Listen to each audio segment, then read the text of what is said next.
Assalamualaikum warahmatullahi wabarakatuh. Bismillahirrahmanirrahim. Alhamdulillahirabbil alamin.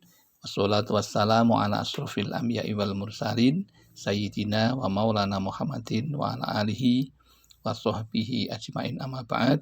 Jamaah Al-Fatih Channel dan sahabat YouTube yang dimuliakan oleh Allah. Pertama, mari kita buka pertemuan kita kali ini dengan ungkapan rasa syukur. Alhamdulillahirabbil alamin.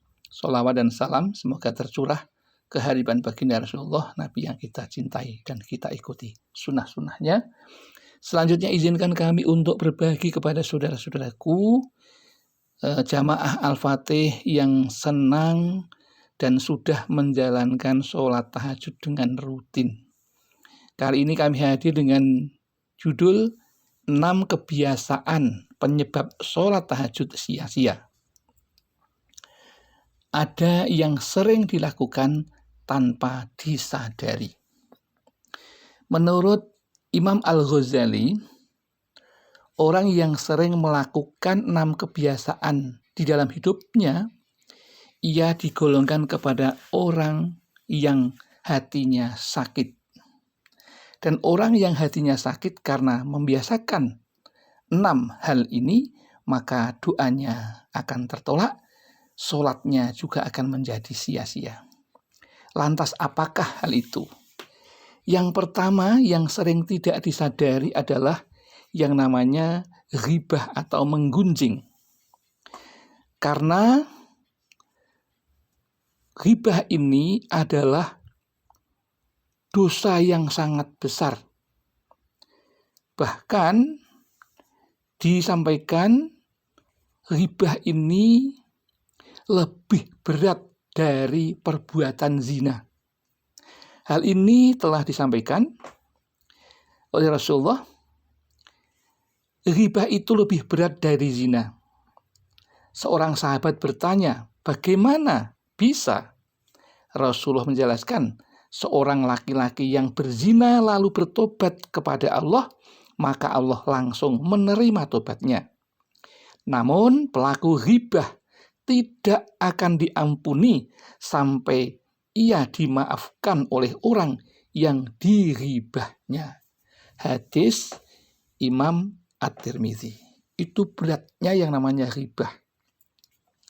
Maka sering kita mengatakan keburukan orang lain, kelemahan orang lain, walaupun itu nyata. Tetapi ketika ia mendengarnya tidak suka, maka itu sudah termasuk ghibah. Kemudian yang kedua, yaitu riya. Riya ini dapat menghapus hingga membatalkan amal soleh yang telah dikerjakan seorang muslim.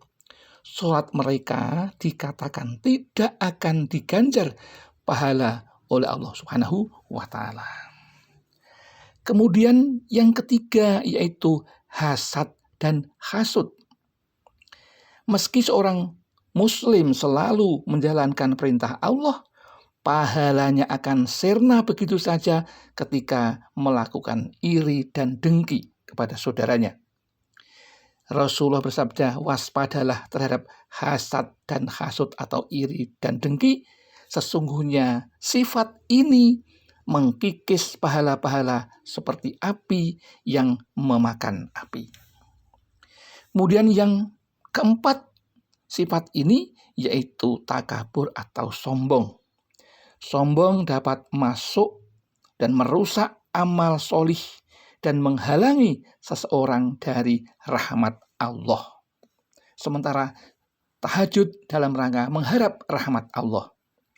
Kemudian yang kelima yaitu ujub atau membanggakan diri kepada orang lain. Seseorang yang merasa ujub, ia menanti murka Allah. Hadis riwayat Imam Baihaqi.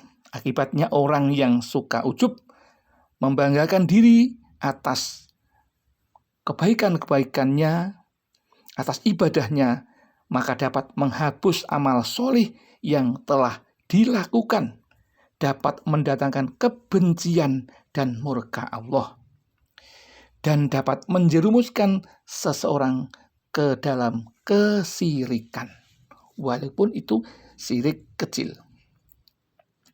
Kemudian yang keenam yaitu ghadab. Ya. Ghadab ini dalam bahasa Indonesia namanya pemarah. Marah adalah salah satu emosi dasar manusia yang muncul sebagai reaksi terhadap situasi atau peristiwa yang dianggap mengancam, menyakitkan, atau tidak adil. Dan orang yang pemarah ini, maka ia akan menjadi orang yang sangat rugi karena ia akan dijauhi oleh teman-temannya dan juga dibenci oleh Allah Subhanahu wa Ta'ala. Maka kami menyampaikan 6 wasiat dari Imam Al-Ghazali. Jika seseorang sudah rajin tahajud, jagalah 6 hal ini sedikit demi sedikit agar tidak selalu dikerjakan, karena akan mengurangi yang namanya pahala kita, bahkan menggugurkan pahala tahajud kita. Mudah-mudahan apa yang kami sampaikan membawa keberkahan bagi kita dan menambah ketakwaan kita untuk menjauhi 6 hal yang bisa membuat hati kita menjadi hati yang keras, hati yang mati, yaitu hati yang tidak mau menerima kebaikan-kebaikan dari Allah Subhanahu wa Ta'ala. Demikian yang dapat kami sampaikan. Ada kekurangan, kehilafan, kami mohon maaf yang setulus-tulusnya. Akhirul kalam, billahi taufik wal hidayah wal inayah wal barakah. Wassalamualaikum warahmatullahi wabarakatuh.